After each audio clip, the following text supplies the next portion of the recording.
এটা কি শুধু মুসলমানদের, অন্য ধর্মের লোক নেই? আছে। পৃথিবীতে এখন প্রায় 4,500 ধর্মের মানুষ বাস করছে।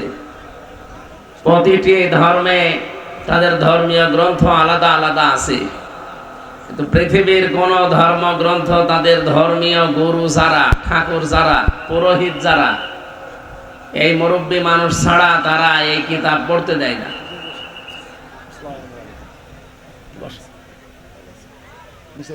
না না না, এখানে বসেন, এখানে বসেন। চেয়ার একটা দিলেন, আর একটা দিতেন।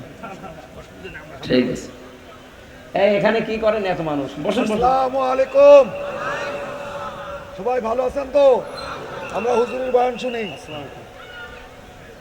আমাদের প্রধান অতিথি না? হ্যাঁ, বসেন, এখানে বসেন, কথা বলা যাবে। রব্বুল আলামিন যেহেতু আমাদেরকে মুসলিম বানিয়েছেন, মুসলমান হিসাবে পরিচয় দেওয়ার মতো সেই পরিস্থিতি, সেই পরিবেশ এখনো আমরা এই 54 বছরে বানাতে পারিনি। আপনি যাই বলেন না কেন, আপনি নিজেকে মুসলমান পরিচয় দেওয়ার মতো যোগ্যতা এখনো রাখেন না, কারণ আপনার 3.5 হাত বডির ভেতরে এখনো পরিপূর্ণ ইসলাম নেই। পারিবারিক জীবন থেকে শুরু করে আন্তর্জাতিক জীবন পর্যন্ত 9টা জীবন আছে, একটা জীবনও আমরা পুঙ্খানু ইসলাম মানতে পারি না। আপনি কি করে বলবেন যে আমি অকলা ইন্নানি মিনাল মুসলিমিন? পারা যাবে না। যেই দিন মারা যাবেন আপনি, ওই দিন আপনার আর ঈমান নসিব হবে না, আপনি বেঈমান হয়ে মরবেন। বলেন নাউজুবিল্লাহ।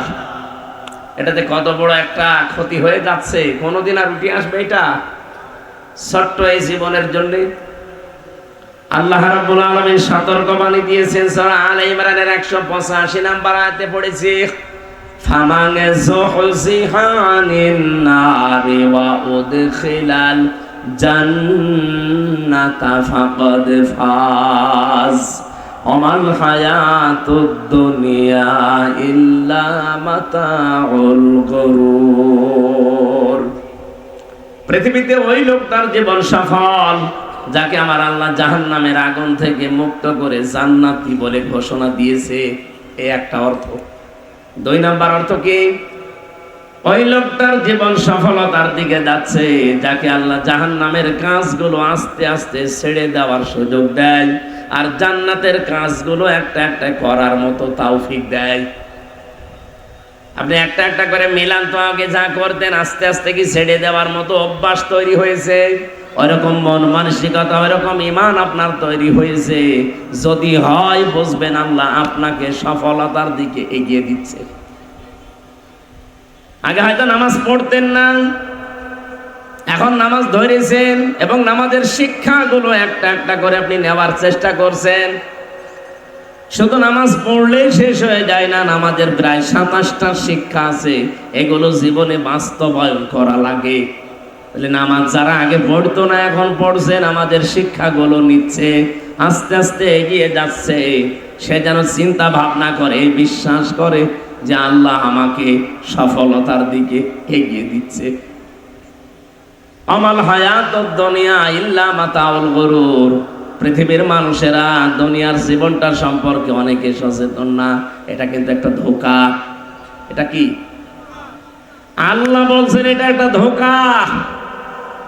এখনই যদি আপনার সত্যি চোখ বন্ধ হয়ে যায়, যত শখের ভালোবাসার স্ত্রী হোক, এমনকি মা বাবা হোক, আল্লাহর কসম আপনি আজকে আপনার লাশকে আমি যদি নিয়ে যাই, আপনার স্ত্রী যে খাটে আছে, চৌকিতে আছে, ওই চৌকির নিচে যদি বলি আজকে এখানে কবর দেওয়া হবে, যত মহব্বতের বউ হোক আপনাকে কবর দিতে দেবে না। কি দেবে? জীবনও দেবে না। হ্যাঁ, আপনার মা বাবা হয়তো 2-3 দিন কান্নাকাটি করবে। এই কান্নাকাটি করে আর না করে লাভ কি? যে গেল সেই তো চলে গেল। স্ত্রী হয়তো 2-3 দিন 7 দিন একেবারে পাগলের মতো হয়ে গেল, দেখবেন 1 মাস পরে ঠিক তার স্বাভাবিক জীবন আবার ফিরে চলে এসেছে। 3 মাস 10 দিনের ভেতরে তার মা আর বাবা ঠিক তারে অন্য জায়গায় বিয়ে দিয়ে দেবে। 5-7 দিন সংসার করার পরে ঠিক এই বউ তার বাবার কাছে বলবে, আব্বা হামজা তো আর কি ছিল, এখন যেটা পেয়েছে এটা 100 গুণ ভালো। আমাকে বেশি বলছি? 100 ভাগ বলবে। আল্লাহ যে মাতাউল গরুর দিয়েছেন এই কারণে দিয়েছেন। পৃথিবীর প্রত্যেকটা জিনিস আল্লাহ বলেন ধোঁকা। কারো পেছনে পড়ে নিজের আসল জীবন নষ্ট করে ফেলা এটা পাগলামি ছাড়া কিচ্ছু না। আমি সহ যারা এসেছি এটা অনুধাবন করার, উপলব্ধি করার তৌফিক দেন। বলেন আমিন।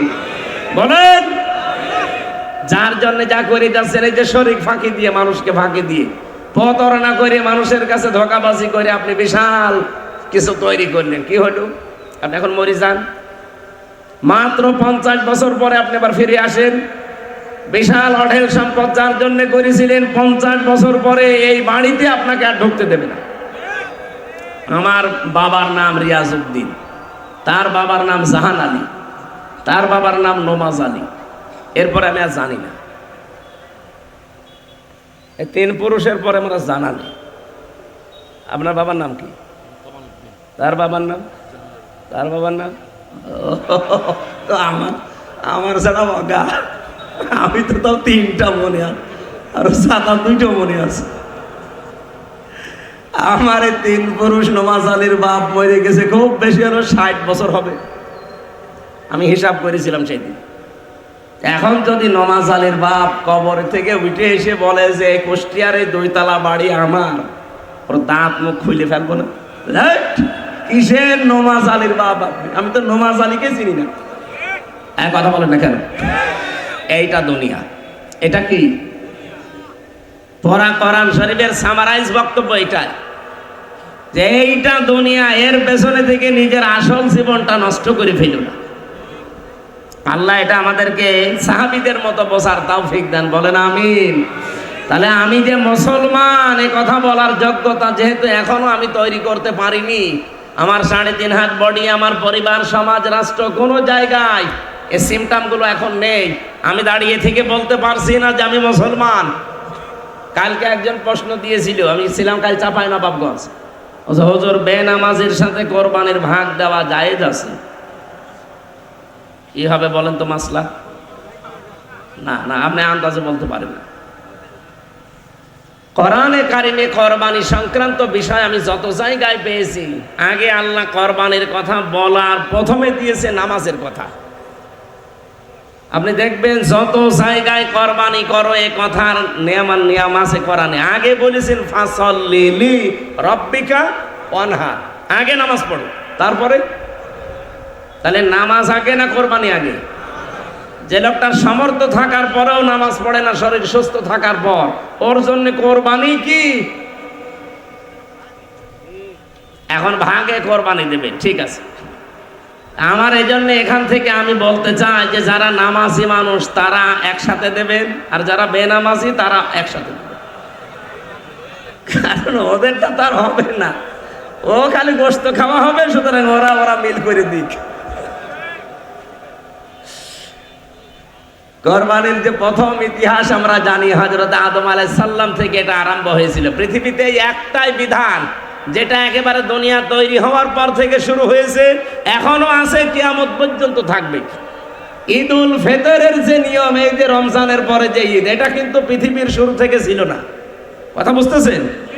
কোরআন নাযিল হয়েছে রমজানে, ওই রমজানের পর থেকে ঈদ এসেছে। কিন্তু ঈদুল আযহা যেটা কোরবানির, এইটা একেবারে দুনিয়া তৈরি হওয়ার পর থেকে।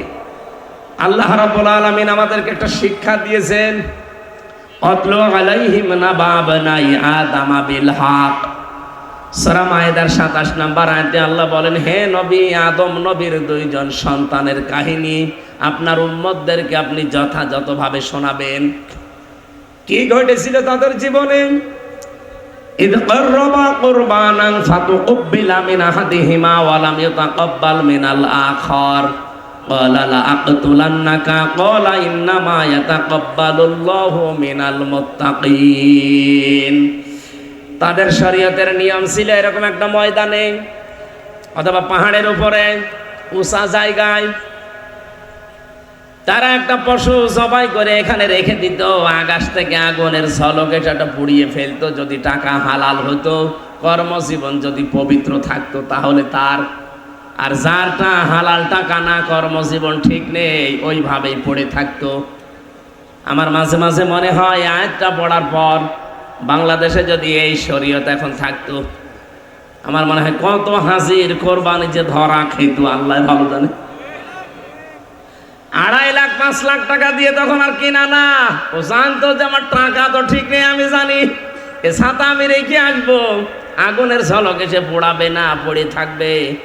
এলাকার মানুষ আরো বেশি জেনে ফেলবে যে আমি কয় নাম্বার। ঠিক এইটাই করেছিল ওই জামানায় আদম নবীর প্রথম সন্তান যেটা বড়টা কাবিল, ছোটটা যেটা হাবিল, ওইটার কবুল হয়ে গেছে আর বড়টারটা কবুল হয়নি।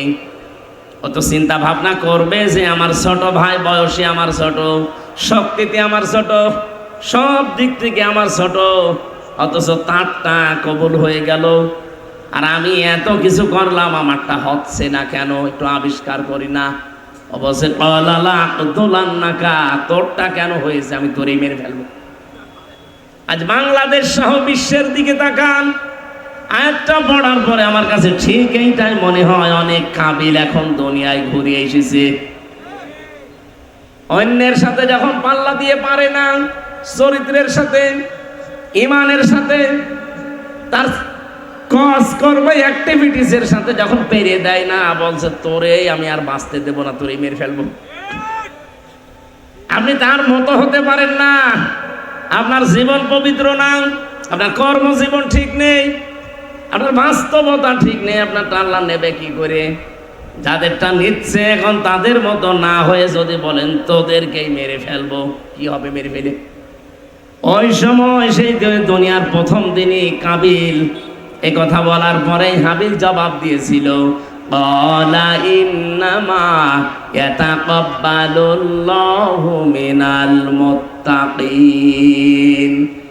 এখানে যদি গ্রামার কেউ জানি জিজ্ঞাসা করছি, ইন্নার পরে মা যদি যোগ করা হয়, আরবি গ্রাম ইন্নার পরে মা যদি আসে, বাংলা অর্থ দাঁড়ায় একমাত্র, কেবলমাত্র, শুধুমাত্র, হবে হবে, এটাই। এরকম 33টা অর্থ আছে। আল্লাহ পাক এখানে জানাতে চেয়েছেন কাবিল এ কথা বলার পরে হাবিল যে জবাব দিয়েছিল, আজ বিশ্বের মুসলমানদেরও এই একই জবাব দেওয়ার সময় এসেছে। ও বলেছিল, ভাই আপনি বয়সে আমার বড়, আপনি দুনিয়ায় এসেছেন আমার আগে, শক্তিও আপনার শরীরে আমার চাইতে বেশি আছে, আপনার প্রভাব বুদ্ধিও বেশি আছে, তাই বলে আপনি আমাকে মেরে ফেলবেন, আমারটা কবুল হয়েছে এই জন্যে, আমাকে মানুষ ভালোবাসে এই জন্যে। আপনি নিজের চরিত্র পাল্টাতে পারেন না, মানুষের সেবায় লেগে যেতে পারেন না, কত মানুষ কত অসুবিধায় আছে সেখানে দৌড়িয়ে যেতে পারেন না। নিজের চরিত্র সংশোধন করলেই তো আল্লাহ আপনারটাও কবুল করে। নিজের কিছু ঠিক করার কোনো লাইনে নেই, আমি একটু ভালো হতে চাই আর আমাকে আপনি মেরে ফেলবেন। সাফ কথা শোনেন, পৃথিবীতে মুত্তাকি ছাড়া কারো জিনিস আল্লাহ কবুল করে না। এখানে কিন্তু শব্দটা তিনি কব্বালা দিতে পারতেন না, দিয়ে এটা কব্বালু দিয়েছেন। এটা মোজারে, বর্তমান ভবিষ্যৎ, প্রেজেন্ট ফিউচার। এ কথা বলতে গিয়ে আদম নবীর সন্তান হাবিল জানাতে চেয়েছে, ভাই এটা শুধু আপনার জন্য বলছে না, কিয়ামত পর্যন্ত যারা দুনিয়াতে আসবে আমাদের ভাই ভাগ্যর, তাদের জন্য আমি আজকে একটা ফতোয়া জারি করে দিয়ে গেলাম। আল্লাহ শুধুমাত্র কেবলমাত্র একমাত্র মুত্তাকিদের জিনিসপত্র গ্রহণ করে। তাই কোরবানি দিতে হলে আমাদের আগে পরিষ্কার যে মুত্তাকি হওয়া লাগবে, আল্লাহ সম্পর্কে সচেতন হওয়া লাগবে, তার আইন কানুন নিয়ম নীতি সম্পর্কে নিজে মেনে এরপরে বাকি জীবনে কোরবানি যা করবেন করেন। আর কোরবানি তো শুধুমাত্র 1 বছর পরে এসে আপনাকে গোশত খাওয়াতে আসে নাই। আল্লাহ বলেন, আমি একটা সিদ্ধান্ত নিয়ে এটা পাঠিয়েছি। আমি কি জন্য পাঠালাম জানো?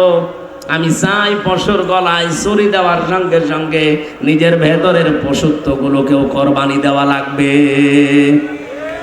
নিজের ভেতরের পশুত্ব কি অহংকার, কি হনুরে, হনুমান হয়ে গেছে। আপনি যে অহংকার করেন কি নিয়ে করেন? আল্লাহ মাঝে মাঝে যদি খোঁচা দিয়েছেন আপনার জন্মের দিকে, এমনি দেয়নি। আপনি যত বড় শক্তিশালী মানুষ হন, 3 বার পায়খানা হোক, 2 বার বমি হোক, দেখবেন আপনি নিজেই নিস্তেজ হয়ে বউকে মা বলা আরম্ভ করবেন। হাসপাতালে নিয়ে যাবে, সিনাই তাই কি গো, বউ জিজ্ঞাসা করছে, ও গো খোকার বাপ কি হয়েছে? ও মা আমি মনে হয় আর বাঁচবো না। 3 বার পায়খানা, আর 2 বার বমিতে আপনি উলট পালট বকেন আর আপনি অহংকার করেন। মানুষকে টাইট করতে আমার আল্লাহর তো নমরুদকে তো মশা লেগেছিল, ফেরাউনকে তো পানির ভেতরে চুপিয়েছে। আমরা যা খলিকাল ইনসানু দাঈফা, মানুষকে একেবারেই দুর্বল করে বানিয়েছি। আমাদের টাইট করার জন্য আল্লাহর মশাও লাগবে না। শুধু রক্তের ভেতরে ক্যান্সার হয় 5 প্রকার। বিজ্ঞান এখন বলছে রক্তে ক্যান্সার ধরা পড়ে 5 প্রকার। যদি 1 প্রকার লাগিয়ে দেয় না, 14 বংশ বিক্রি করে একটা ঔষধের পয়সা হবে না। আমি জেলে যাওয়ার আগে তামিলনাড়ু ছিলাম, কারণ এই এলাকায় তো আল্লাহর ওলিরা ঢুকতে দিত না। ওই জায়গায় গিয়েছিলাম আমার মেয়েটা নিয়ে, অনেক দিন ছিলাম। তো যে পাশের যে ফ্ল্যাটে আমার সাথে যে লোকটা আছে, উনি প্রায় 13 মাস ওখানে আছে। ওর বাড়ি হচ্ছে সিলেটে। ওই দিন দেখছেন কাঁদছে, নামাজে যাবে কাঁদতেছে। কি হয়েছে ভাই? বলছে রিপোর্ট দিয়েছে। রিপোর্ট দিয়েছে, আপনি কাঁদেন কেন? 13 মাস এখানে আমি আছি, আমার 1 কোটির উপরে টাকা অলরেডি খরচ হয়ে গেছে। আজকে ডাক্তার রিপোর্ট দিয়েছে আমার রক্তের ভেতরে যে 5 প্রকার ক্যান্সার হয়, তার ভেতরে 1 প্রকার ধরা পড়েছে। আমি আর নাকি বেশি দিন বাঁচবো না। দুনিয়ার সম্পর্কে এখন ভারী মায়া লাগছে, এই জন্য কান্না। কি হয়েছিল? বলছে পায়ের নিচে আমার একটা ফোসকুড়ি হয়েছিল, ওটা আমি সিলেটে দেখালাম, ওখান থেকে পাঠালো ঢাকায়, ঢাকাতে দেখালাম, ওখান থেকে পাঠালো ভারতে কলকাতায়, কলকাতায় দেখানোর পরে ওখান থেকে আমার পাঠিয়েছে একেবারে তামিলনাড়ু ভ্যালোরে। 13 মাস চিকিৎসা নিচ্ছিলাম। ডাক্তার আজকে খ্রিস্টান। পরবর্তীতে রিপোর্ট নিয়ে ওনার সাথে আমি গিয়েছিলাম, আমার মেয়েটাকেও গিয়েছে তার কাছে। টকিং করার সময় জিজ্ঞাসা করলাম ডাক্তারকে যে এই রোগটা আসলে হয়েছে কি সোর্সে। খ্রিস্টান ডাক্তার ইংরেজিতে আমার এই কথাই জানিয়েছে। ওখানে দেখলাম কোরআনের আয়াতের একটা ইংরেজি ভাব অর্থ লেখা আছে। আমি তো পড়েই বুঝে ফেলেছি যে কোরআনের আয়াত। আল্লাহ রাব্বুল আলামিন জানিয়েছেন ওয়ালাল্লাইলা লিবাসা, হে পৃথিবীর মানুষের, আর রাত আমি বানিয়েছি মানুষের জন্য পোশাক। রাত কি? এই যে রাতটা পোশাক বানিয়ে দিয়েছি, পোশাকের কাজ কি? মানুষকে জড়িয়ে থাকবে। এই জন্য দেখবেন 24 ঘন্টার ভেতরে 12 ঘন্টা আলো, 12 ঘন্টা অন্ধকার। এটা এমনি দেয়নি। 2 কোটির উপরে আমাদের এই শরীরের ভেতরে পশম আছে, লোম বলে যেটা। এই প্রতিটি লোম দিয়ে 12 ঘন্টা অন্ধকার আর 12 ঘন্টা আলো প্রবেশ করে। এই লোকটার এই রক্তের ভেতরে ক্যান্সার হওয়ার পেছনে কারণ হচ্ছে ও সারাদিন তো আলোয় থাকে, লোম দিয়ে তো আলো প্রবেশ করেছে। রাতের বেলা টিভির আলো, মোবাইল আলো, এরপরে কম্পিউটারের আলো, এমনকি অনেকে লাইট জ্বালিয়ে ঘুমায়।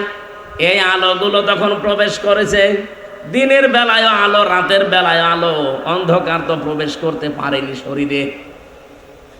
এই যে রক্তের ভেতরে যে 5 প্রকার ক্যান্সার দেখা দেয়, তারপরে 1 প্রকার এইটার জন্য হয়।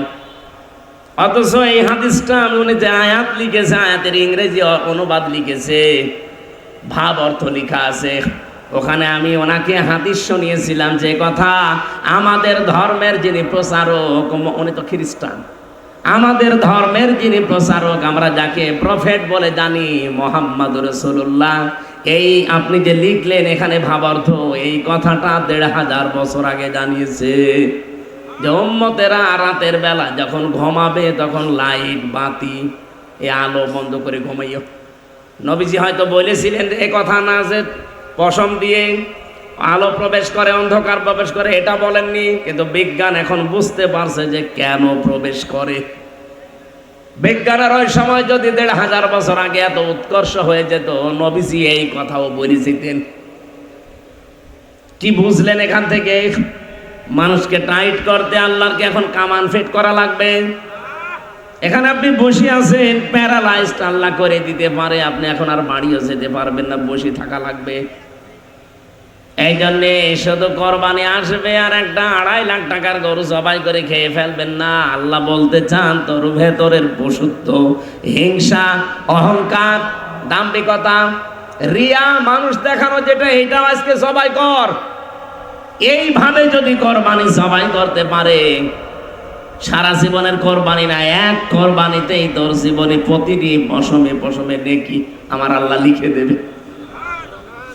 রব্বুল আলামিন বলেন আমার কাছে তোমাদের কোরবানির রক্ত গোশত চর্বি চামড়া একটাও পৌঁছায় না, পৌঁছায় শুধু তোমাদের মনের ভেতরের যে তাকওয়া আছে এইটা। আপনি আসলেই কতটুকু সচেতন হতে পারছেন আল্লাহ সম্পর্কে, ইসলাম সম্পর্কে, আপনার জীবন সম্পর্কে কতটুকু সচেতন আপনি, নাকি এভাবে ঈশ্বরে গা ভাসিয়ে চলবেন? হযরত ইব্রাহিম থেকে যেহেতু এই পশু কোরবানির নিয়মটা, এই জবাই করে খেয়ে ফেলার নিয়মটা আমাদের জাতির পিতার থেকে, এর আগে যত কোরবানি ছিল ওই যে খালি পুড়িয়ে যেত, আকাশ থেকে আগুন এসে ঝলকে পুড়িয়ে ফেলতো, এই শেষ, খাওয়া যেত না। কিন্তু আমাদের যেটা, এটা আমরা পুড়িয়ে ফেলি না, এটা আমাদের জাতির পিতা ইব্রাহিম থেকে এই সুন্নাতটা আমরা পেয়েছি। রব্বুল আলামিন এই কথাগুলো আজকের তেলাওয়াতকৃত আয়াতে আমাদেরকে শোনাচ্ছেন। ওয়ালিকুল্লি উম্মাতিন জাআলনা মানসাকাল লিয়াযকুরু ইসমাল্লাহি আলা মা রাযাকাহুম মিন বাহিমাতিল আনআম। সূরা হজের 34 নম্বর আয়াতে আল্লাহ বলেন, পৃথিবীতে যত জাতি পাঠিয়েছিলাম প্রত্যেকটি উম্মতের উপরে আমি কোরবানির বিধানটা দিয়েছিলাম। তাহলে এখান থেকে কয়েকটা জিনিস আমরা অলরেডি পেয়েছি। সিয়াম, সেটা রমজানের পরে যে ঈদ আসে, এই ঈদটা কিন্তু দুনিয়া তৈরি হওয়ার পর থেকে আসে নাই, হাসিল হয়েছে সেই দিন থেকে, তার মানে 1500 বছর।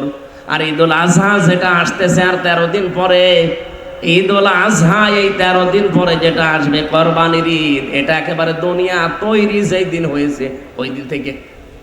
সিস্টেম হয়তো তাদের আলাদা ছিল, কিন্তু কোরবানি ছিল। আল্লাহ আমাদের জন্যও দিয়েছেন, কিন্তু সিস্টেমটা পাল্টিয়ে। রব্বুল আলামিন বলেন, তোমরা পশুর গলায় ছুরি যখন দেবে, লিয়াযকুরু ইসমাল্লাহ, আমি আল্লাহর নামটা স্মরণ করবে, আলা মা রাযাকাহুম মিন বাহিমাতিল আনআম, যেগুলো তোমরা খরচ করবে খাবার হিসাবে, রিজিক হিসাবে। এই সমস্ত গবাদি পশু, চতুষ্পদ জন্তু, জানোয়ারগুলো জবাই করার সময় যেন আল্লাহর নামটা উচ্চারণ হয়।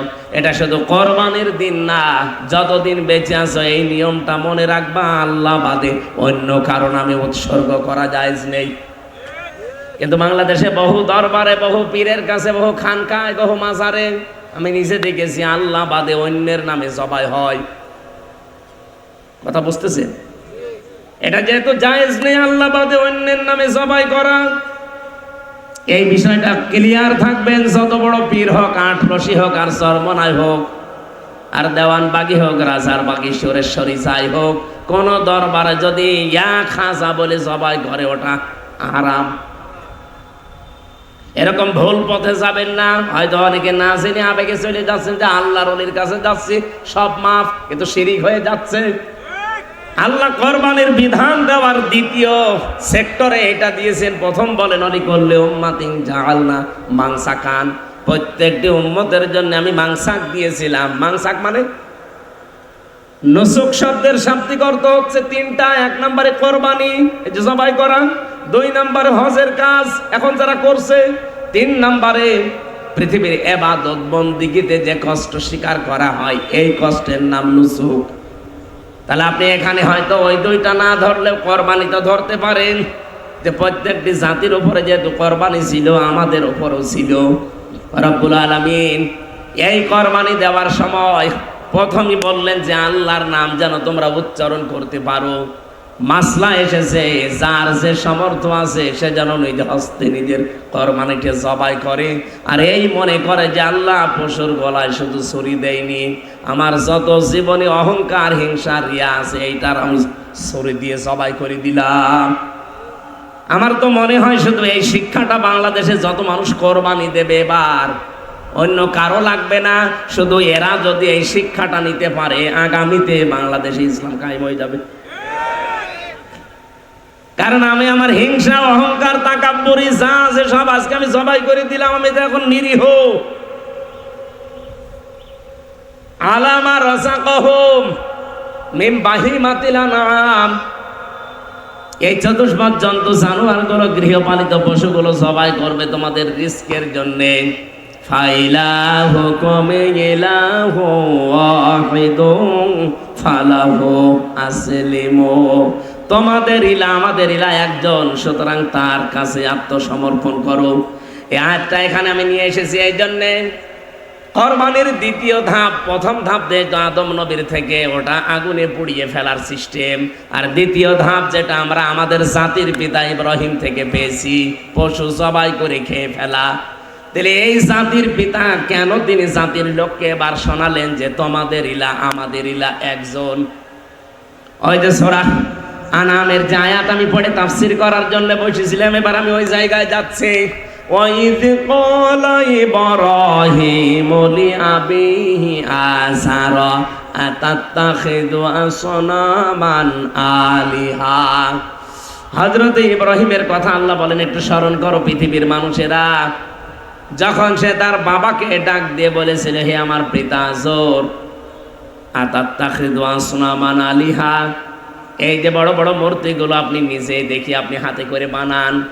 আজর শব্দের শাব্দিক অর্থ মূর্তি বানানেওয়ালা, ও নিজে বানাতো। আর একটা নাম ছিল তার তারিক, নিজে বানিয়ে বানিয়ে ওগুলো আবার সাপ্লাই দিত বাজারে। মূর্তির ব্যবসা ছিল ইব্রাহিম নবীর বাবার।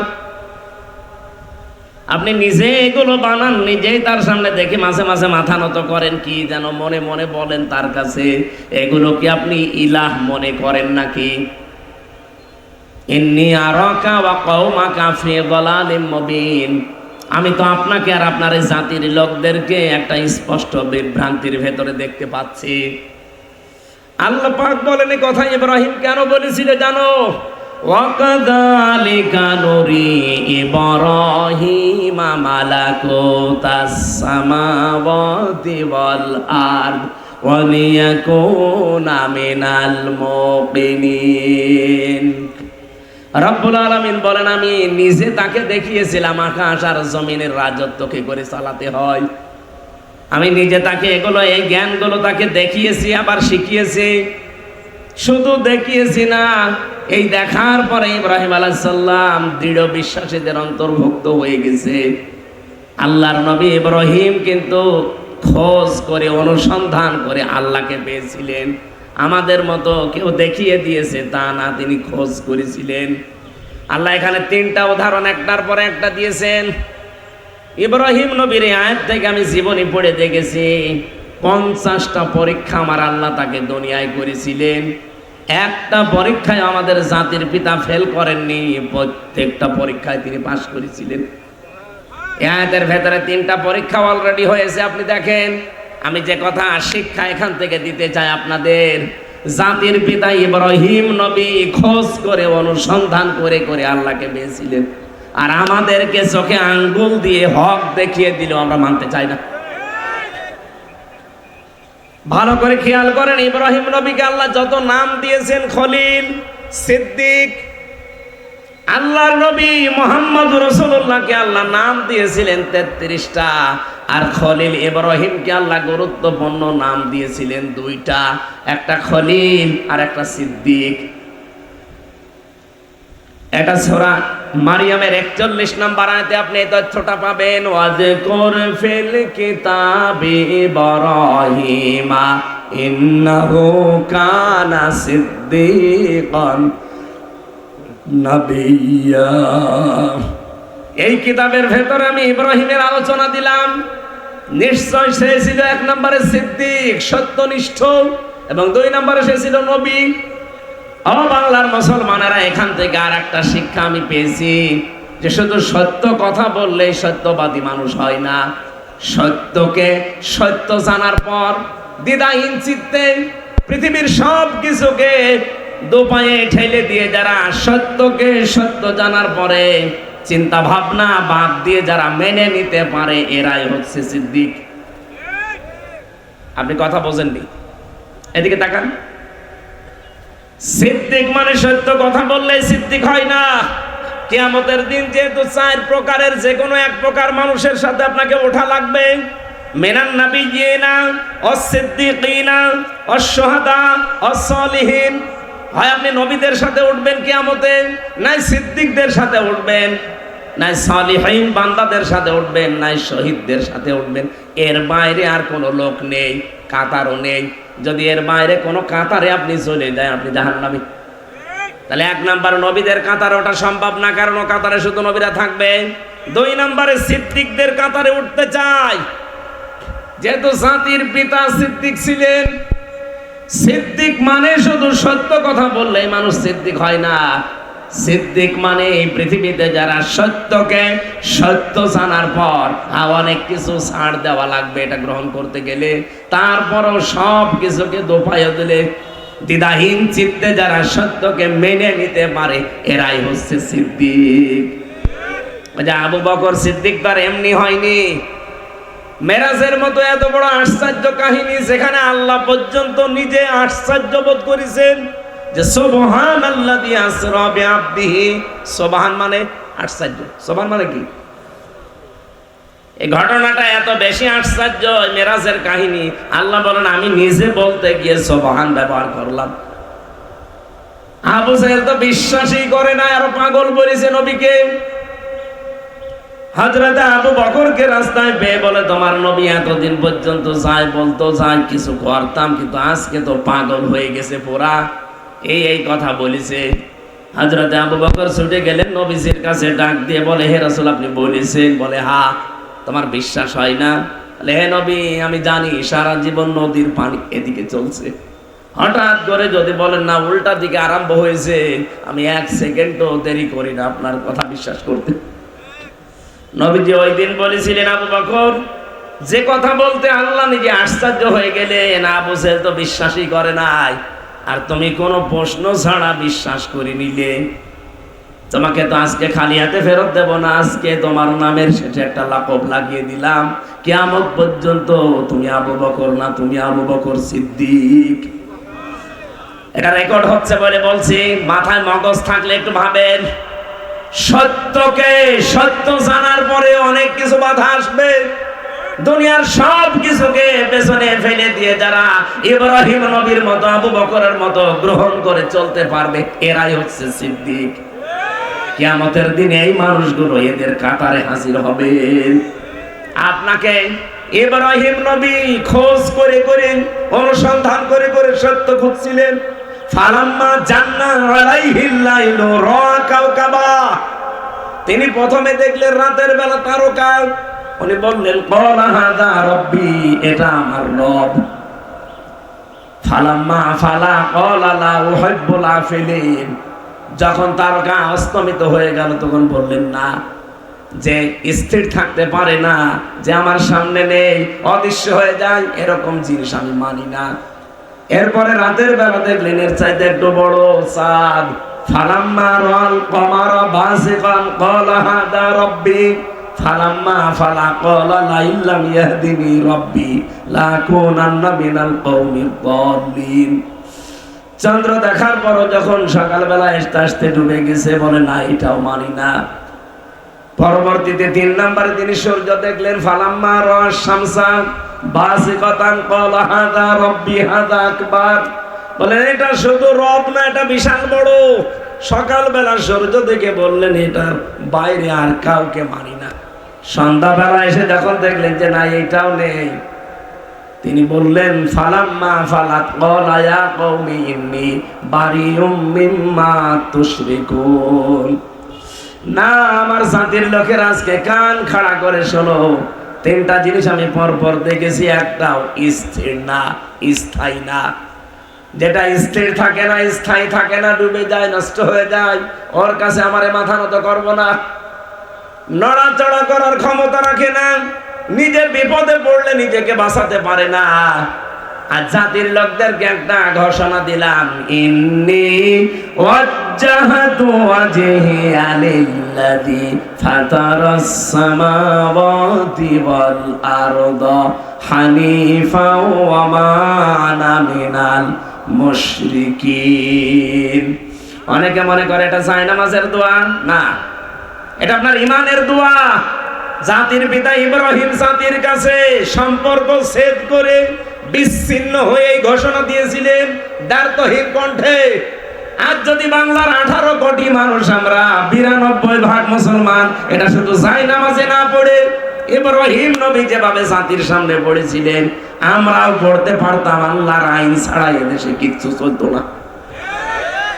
কি বলেছিলেন আপনি খেয়াল করেছেন? ইন্নী ওয়াজ্জাহাতু ওয়াজহিয়া লিল্লাযী, অবশ্যই আমার এই চেহারা, শুধু এই চেহারা না, আমার জীবন চালাতে যা লাগে সবকিছুর নাম ওয়াজহিয়া, সব আমি আজকে ঘুরিয়ে দিলাম।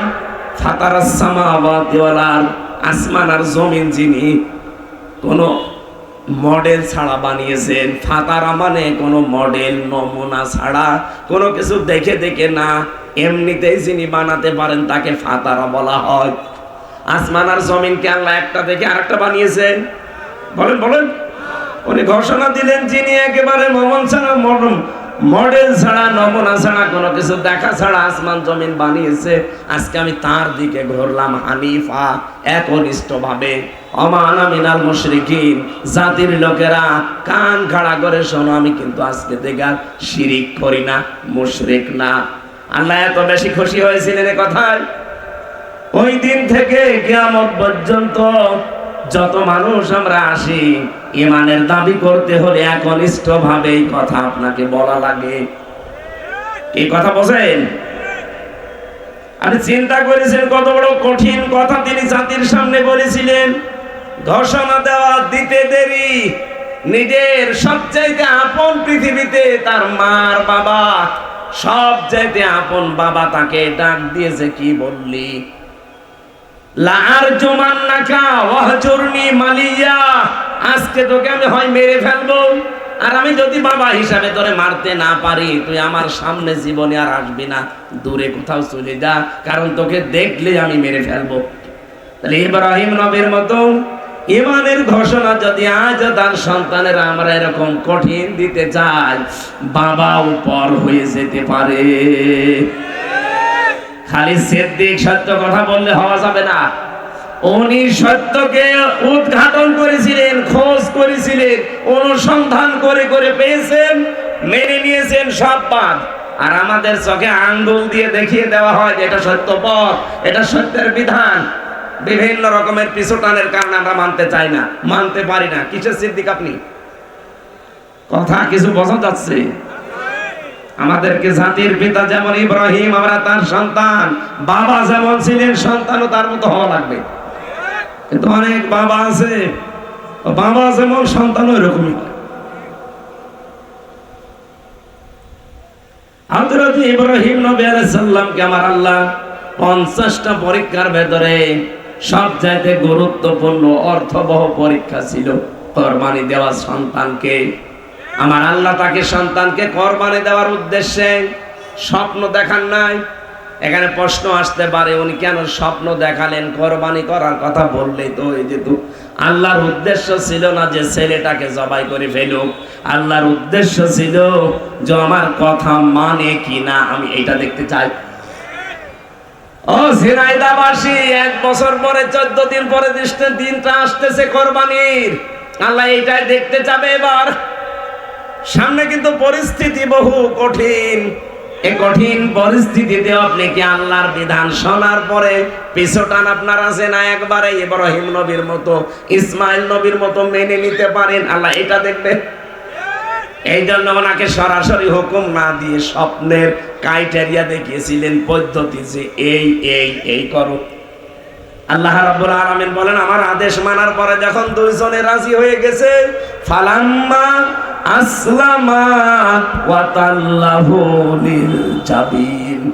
আসলামা দিয়ে বচন আছে, যারা কোরআন শরীফ পড়ে বোঝে তাদেরকে হালকা টাচ দিচ্ছে। কেন আল্লাহ আসলামা দিলেন?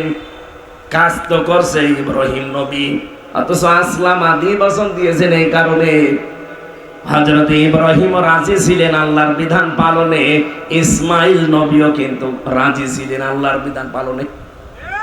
ইব্রাহিম যদি বলতেন 86 বছর বয়সে পেয়েছি সন্তান, আমি জবাই করব না, আল্লাহর বিধান পালন হয়তো। ইসমাইল নবী যদি বলতেন 13 বছর খোঁজ নেননি, এখন এসেছেন বাবার দায়িত্ব নিয়ে জবাই করতে, আমি দৌড় দিলাম, হয়তো। কি বুঝলেন এখানে? এই দেশে 18 কোটি মানুষ, আমরা এখন 1628 জন মানুষ দায়িত্ব পালন করছে। আমরা চাই এই কোরবানিতে 1628 জন মানুষ ইব্রাহিম নবীর ভূমিকা পালন করবে। অভিভাবক যেভাবে পালন করা লাগে তারাই করবে। দেশকে বহির্শত্রু থেকে বাঁচাবে, মনোমালিন্য থেকে, আমাদের এই ভেতরে যে ছোটখাটো বিষয় চলছে এগুলো সব তারা কন্ট্রোল করবে এই 13 দিনে। আর আমরা যারা 18 কোটি জনগণ আছি, আমরা ইসমাইলের ভূমিকায় জীবনও যদি দিতে হয় ইসলামের জন্য, দেশের জন্য দিয়ে দেব। দায়িত্বশীল মানুষগুলো ইব্রাহিমের ভূমিকায় আসুক। জনগণ আমরা যদি ইসমাইলের ভূমিকায় আসতে পারি, আল্লাহর কসম 13 দিন পরে আল্লাহর বিধান আমরা এই দেশে দেখতে পারবো। এই কথার অর্থ বোঝেন? তাহলে জবাই করে কোরবানি খেয়ে চলে যাবেন না। ইব্রাহিম নবী এরকম 50টা পরীক্ষা দিয়ে দিয়ে যদি তিনি পাশ করতে পারেন, আমাদের একটা পরীক্ষা আসতেছে, এই পরীক্ষায় পাশ করা যাবে না? বলেন বলেন। সম্মানিত মা বোন যারা এসেছেন, আপনাদের জন্য একটাই মাত্র ওয়াজ আমি করি, আর এটা খুব দরকার। জীবনে খাদিজাতুল কুবরার জীবনী আমি কমপক্ষে 10 বার হলেও পড়েছি, 10 বার বিশ্ববিদ্যালয়ে থাকাকালীন।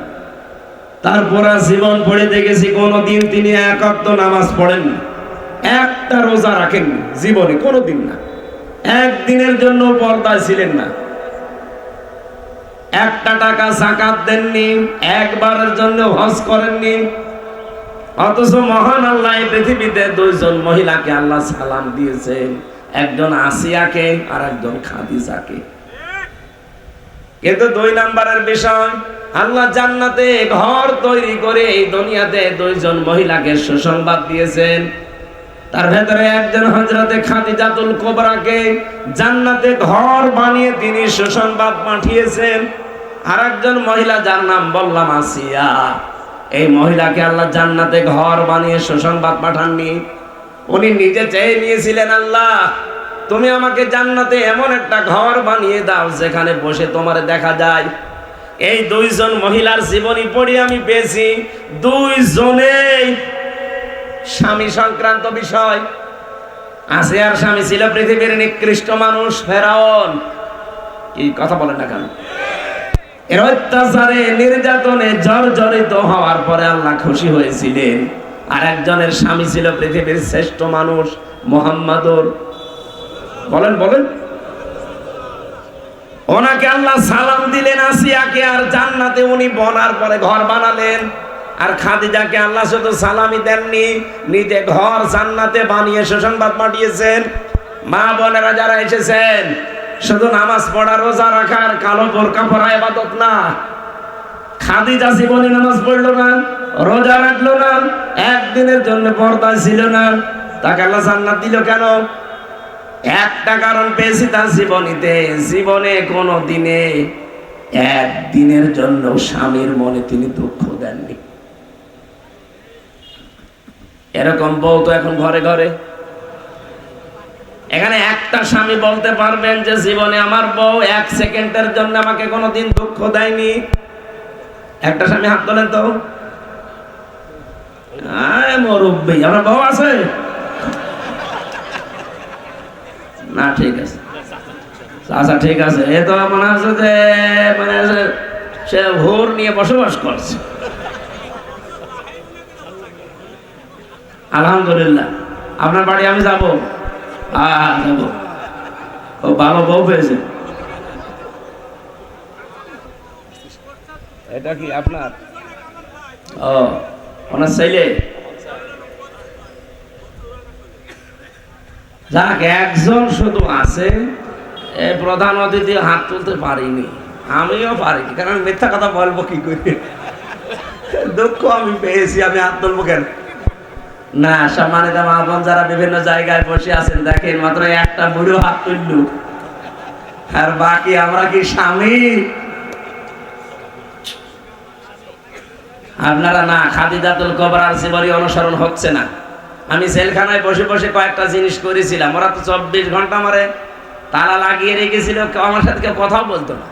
আবার সিসি ক্যামেরা দেওয়া, কেউ তাকাবে ওর নামে রিপোর্ট হয়ে যাবে। খুব কষ্ট করে ওই যে আদালত থেকে যখন নিয়ে যেত, মাঝে মাঝে বিভিন্ন কায়দায় কলম পৃষ্ঠা মিষ্ঠা নিয়ে যেতাম। এই দৃশ্যগুলো দেখে, কারণ অধিকাংশ মানুষ আজ বর কারণে জেল খাটতেছে, পারিবারিক জীবনে শান্তি নেই, অশান্তি শুধু মেয়েদের এই ছোট মনের কারণে, বউ আর শাশুড়ির ছোট মনের কারণে স্বামীগুলো আজ মানসিক রোগী হয়ে যাচ্ছে। এই কথা বলেন না কেন? এই জন্য আপনাদের উদার মন চাই আমরা, বিশেষ করে শাশুড়ি আর বউ কি নিয়ে গন্ডগোল করেন আপনি? ওই হয়তো শাশুড়িকে কিনে দিয়েছেন 800 টাকা দিয়ে শাড়ি, বউকে 200 টাকা, একটু বেশি 1000 টাকা, এই নিয়ে গন্ডগোল পরিবারে। মাও কথা বলে না ছেলের সাথে, বউ তো কয়েকদিন পরে বউ বন্ধ করে দেয়। না, এই এতটুকু ছাড় দিতে পারেন না আপনি, শাশুড়ি, আপনি মা। এরপরে বৌমা যারা আছে এরাও স্যাক্রিফাইস করতে পারছে না। কেন মনে করেন নামাজ পড়ি, রোজা রাখি, আমি কালো বোরকা পরি, আমি জান্নাত যাবো না? মানে কিসের জান্নাত আপনার? আপনি পরিবারে যে লোকটার সাথে থাকেন ও কি মানুষ? ওকে তো আপনি সে কি বানিয়ে রেখেছেন?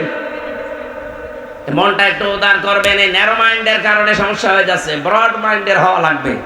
মেয়েদেরকে আল্লাহ খাদিজার মতো যেন বানিয়ে দেন, বলেন আমিন। এটা নিয়ে লিখেছিলাম যে কি করে পরিবারের শান্তি নিয়ে আসা যায়।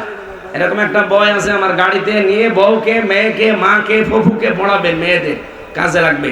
আল্লাহ রাব্বুল আলামিন আমাদের মেয়েদেরকে যে 6 জন মেয়েকে আদর্শ বানিয়েছেন পৃথিবীতে মুসলিম মেয়েদের, তার ভেতরে খাদিজা একজন।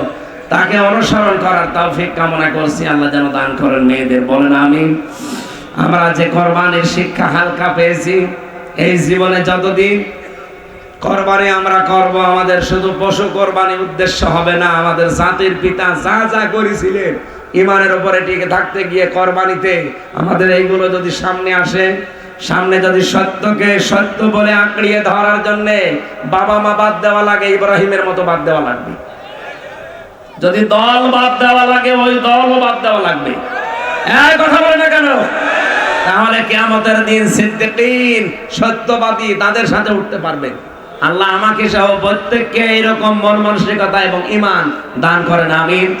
যে যুবকের আজকের আয়োজনে আনসাম দিয়েছেন, প্রচন্ড গরম তো, আর আমার গলাও বসে গেছে। আজকের মতো আমি মোনাজাতে শেষ করছি।